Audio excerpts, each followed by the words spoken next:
Welcome, and thank you for tuning in to the human training your dog is begging for. I am Charles Countryman, co-founder of Canine Culture Dog Training in Dallas, Texas. Usually Laura is with us, but she's out of the office today.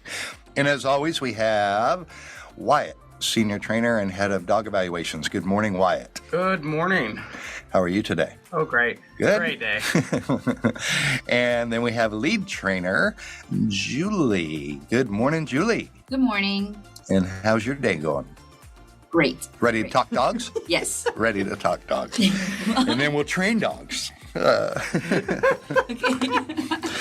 So, thank you for tuning in today. If you are struggling with your dog's behavior or any issues that you wish your dog didn't demonstrate, then you've come to the right place. Our goal, as always, is to help you enjoy your dog more, have a better life with your dog, help you understand their behaviors, why they do things and why they don't do things.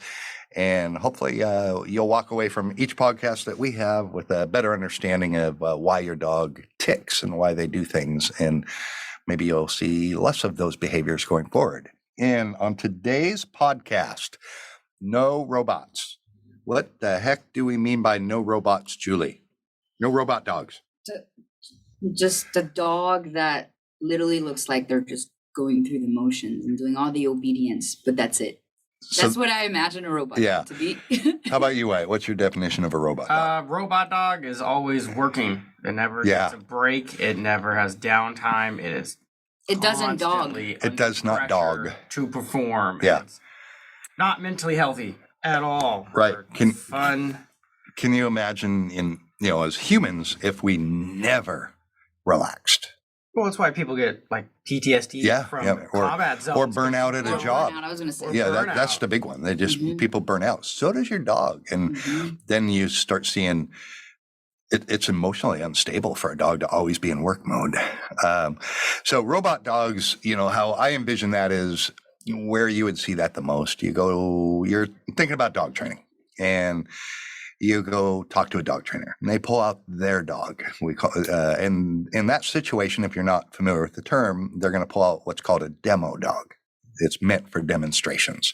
And that dog is going to look amazing. He's going to walk in reverse. He's going to, whatever things the routines that trainer has taught, you're going to see a repertoire of them. And it looks impressive. But, way back when, 10-ish years ago, when Laura and I signed up for dog training, or were considering it before we met with a franchise that brought out, their demo dog. And he went through a whole bunch of series of, pretty cool commands and obedience tricks. I did not care one iota because I wasn't trying to solve his dog's problems. I was trying to solve my problem that I was having with my dog, and everything he showed me had nothing to do with what I was trying to solve.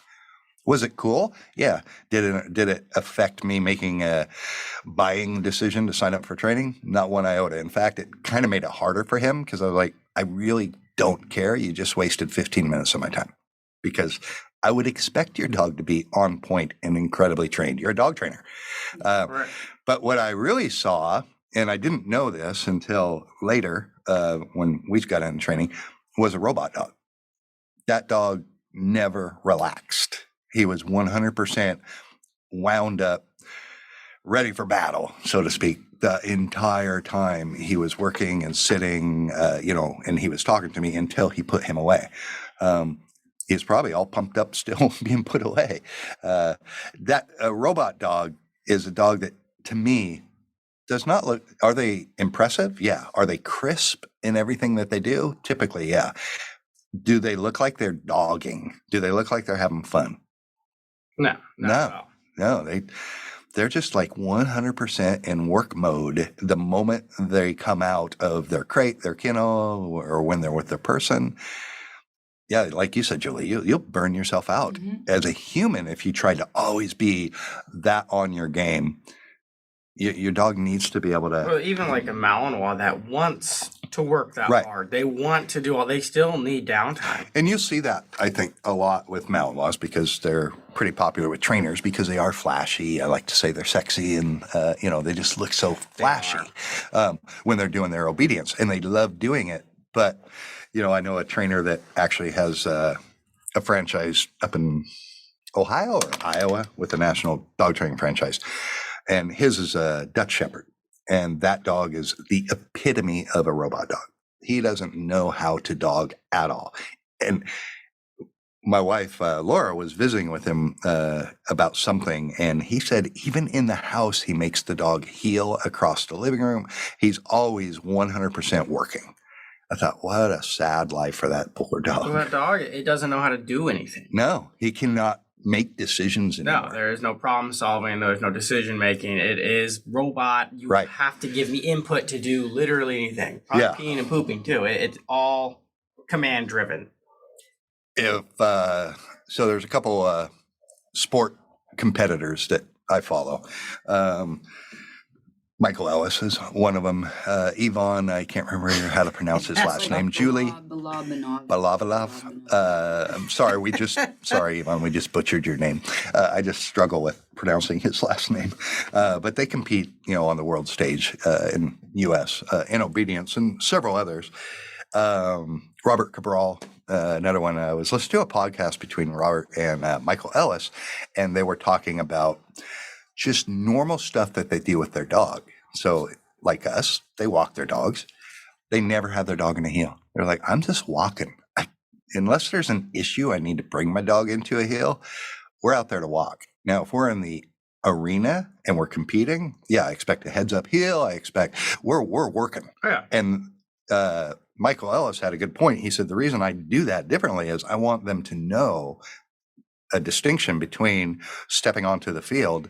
This is the work. We're on the game field now. It's all about work. We don't get distracted by anything. And when you're walking, let's just go for a walk. Let's just enjoy each other's company. It's along the same lines of service dogs. They have their vest on. They have to work. When they don't, they can just That's be a dog. Great point. The vest is what lets the dog know he's at work.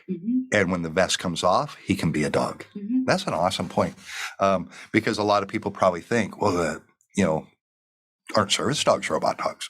Yeah, they are when they're at work, but it's the vest that lets the dog know, I need you to be in work mode now. Yep. Or real life military dogs. I've been around a bunch. MPs with their dogs in Korea and Europe doing real attack dog work.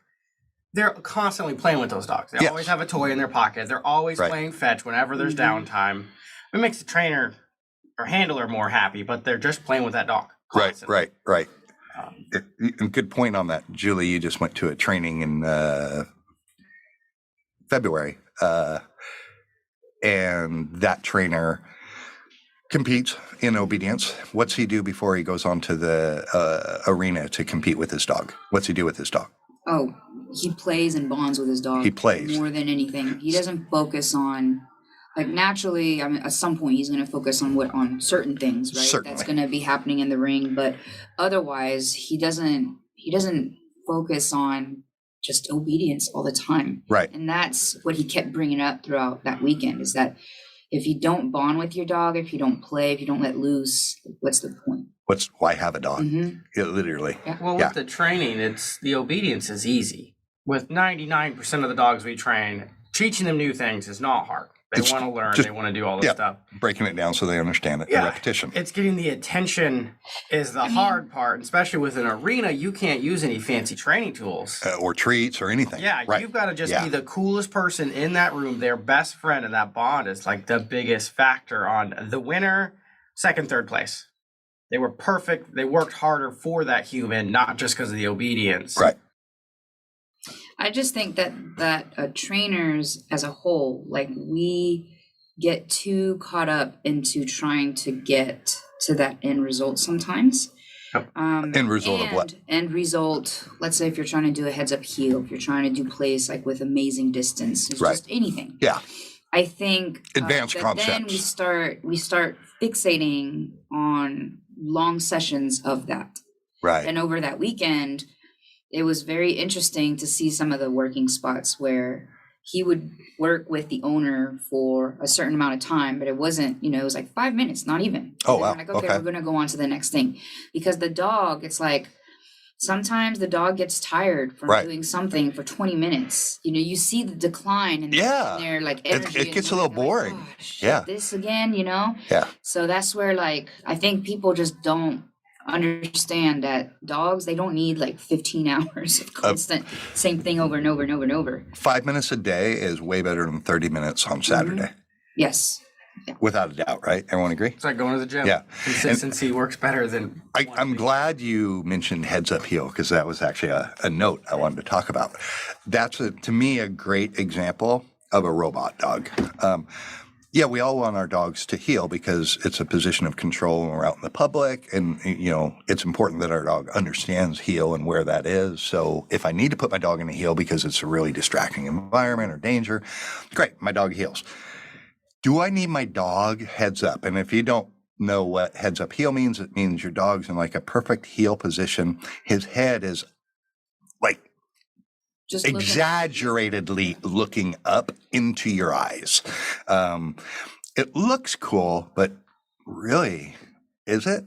Because that dog can't even look at the ground. You don't want the dog to even look at the ground. He's supposed to walk in a heads up heel the whole time next to you and stare up at you. I don't feel like it's necessary for just a regular day-to-day. I don't either. I have never, I have a Malinois. I've never taught, I thought about it and I thought, why? It's silly. I mean, I just can't stand heads up heel. If you're competing with your dog, yes, you have to have a heads up heel because that's part of competing. But since I don't compete, I just want a really good dog. I can walk, and he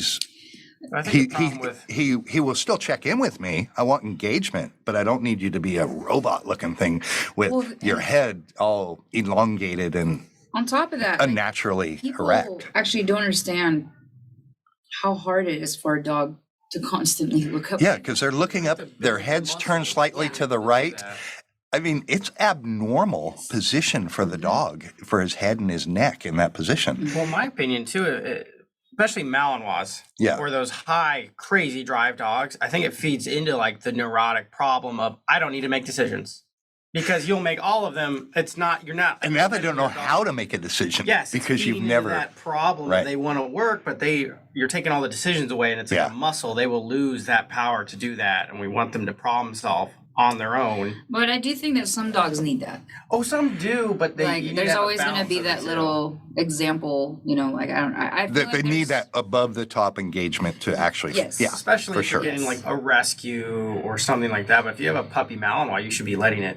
Trying to fight that problem because it's a problem with the breed in general, in my opinion, is that. But I mean, the thing is that Mals, they need a job. They love to work. I'm just saying that I feel like a dog like that, I wouldn't shit on them for being a robot dog. I think that it's good for them because. I just think you could fight that as a lot more than a lot of people do with those dogs. But it's also important because you just mentioned. It's a Mal to understand the breed you have. Yes. Do pit bulls want to work that hard? Some do. That's the problem with talking dog training. Yep. We can't talk breed because I've seen some pretty low drive Mals that just were great house dogs. Mm-hmm. And then some Mals that nobody expect a competitor should own because they're over the top. That would go true with a Cavalier, a pit bull. It doesn't matter the breed. There's always an exception to anything we ever say. So there was something I wanted to ask you guys. Yeah. Would you agree that when a regular day-to-day trainer creates a robot dog, it's because there's an actual lack of trust and not a genuinely good relationship maybe within? It could be. It's hard to say. Because again, some dogs want that crazy work ethic all the time. But then there's other trainers that just don't know better. That's just how they train dogs. I think it's mostly what you just said, Wyatt, is how that trainer was taught how to train dogs. Okay. And doesn't mean they're bad or good. It's just how they learn, and then they never advance their skills. They thought, hey, I'm a trainer. I know how to train. I don't need to go to more courses. I don't need to study more. I don't need to follow any other trainers. We all follow trainers because there is no way that we'll ever know everything there is to know about dog training. Right.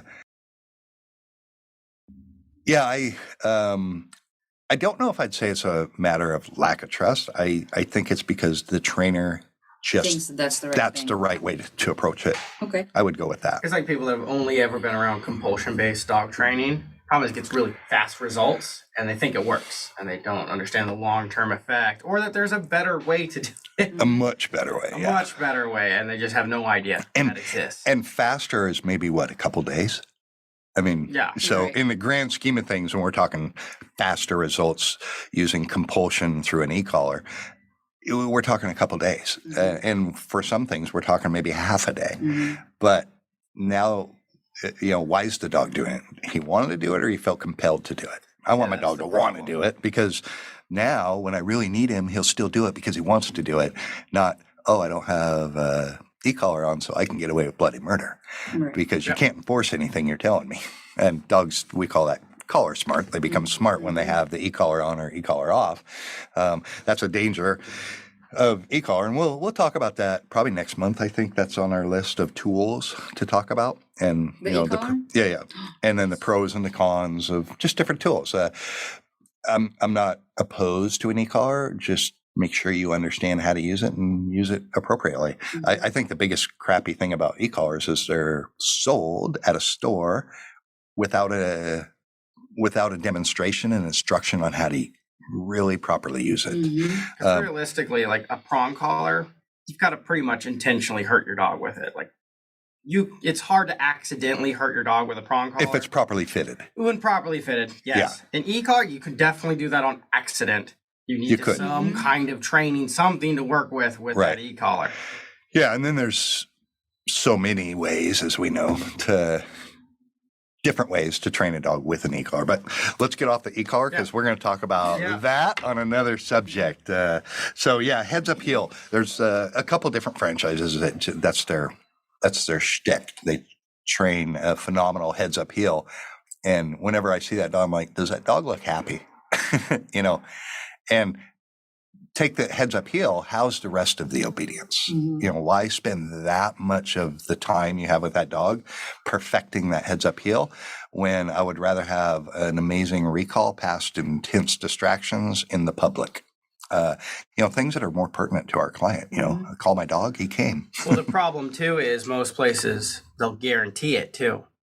So that forces the trainer to force the dog to be in a heads up heel at end of, say, week 3. Right. It's not, hey, we tried, and your dog just sometimes not into some dogs really don't like that. Will not. And you don't want to force it. Right. It forces people to take the fun out of it and make it work. And some dogs will just stubbornly say, no, I'm not going to do it.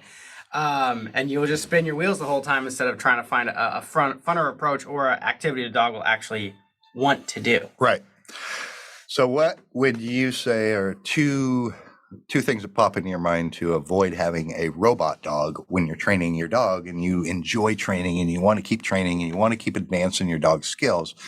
What's one or two things that you can think of, Julie, that if you just kept them in mind, you're not going to have a robot dog? Play. Okay.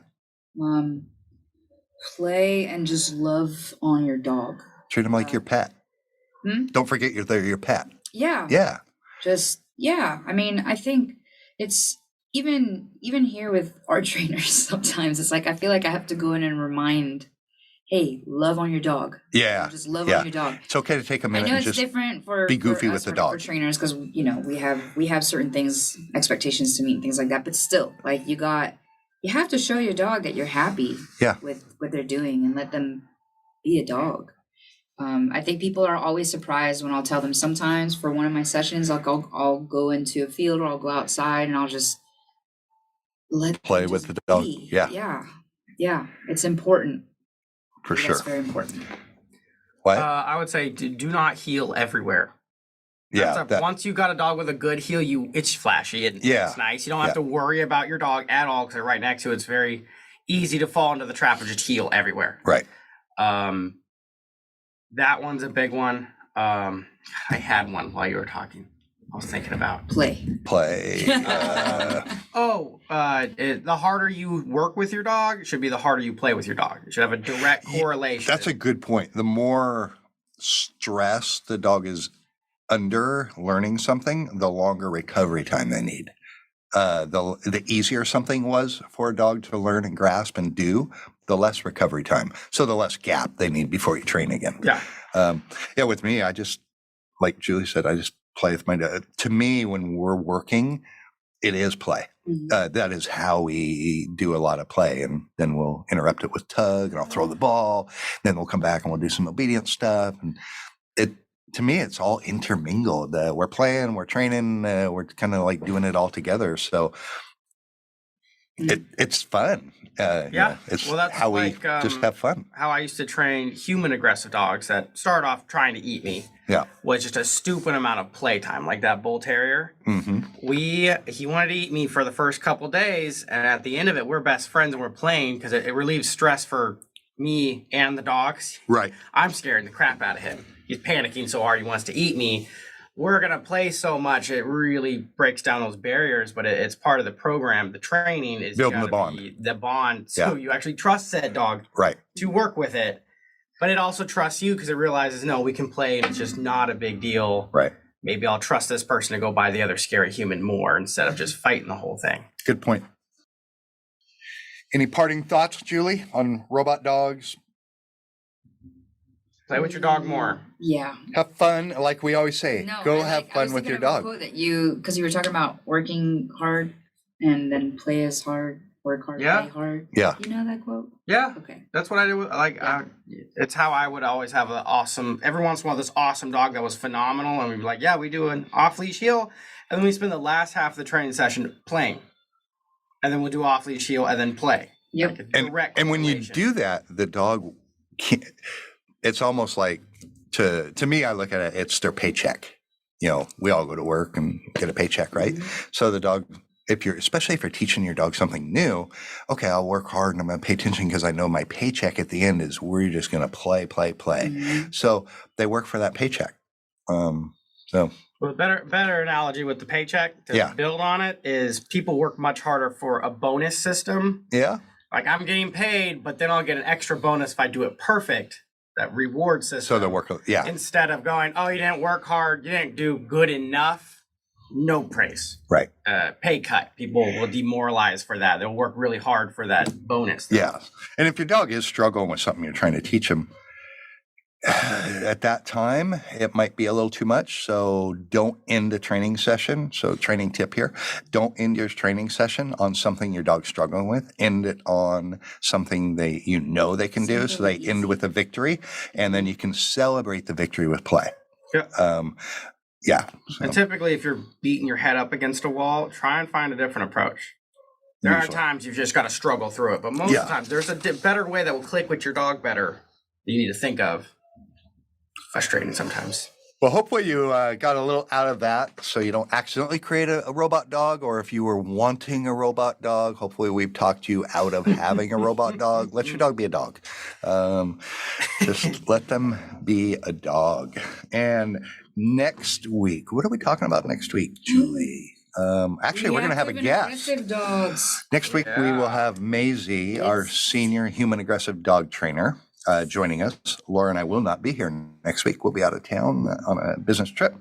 And Julie's going to visit, or Maisie is going to visit with you guys on Houston. We have a problem. Yep. And the problem is this dog is human aggressive. What do we do? And for those of you that don't know Maisie, what is she, like 5'6"? Yeah. Yeah? So, and what is she, about 102 pounds? I don't know. Soaking wet, maybe. She literally trains German Shepherds, Akitas, Mastiffs, dogs that outweigh her by 20 and 30 pounds. And they want to eat people. And she is very much. She knows what she's doing. She's just phenomenal at what she does and got the right heart for it. Mm-hmm. So you will get a lot. Even if you don't have a human aggressive dog, the the subject of aggression we'll be addressing next week. So I think you'll pick up a lot out of that. So until next week, make sure if you have any questions, reach out to us here at K9 Culture, our website, k-9culture.com, or Instagram, Facebook, K9 Culture Dog Training DFW. And if you are struggling with your dog and need help, we'd love to be part of you and your pup's training journey. So reach out to us and we'll discuss what issues you're having and give you some recommendations and go from there. And until next week, go have fun with your dog.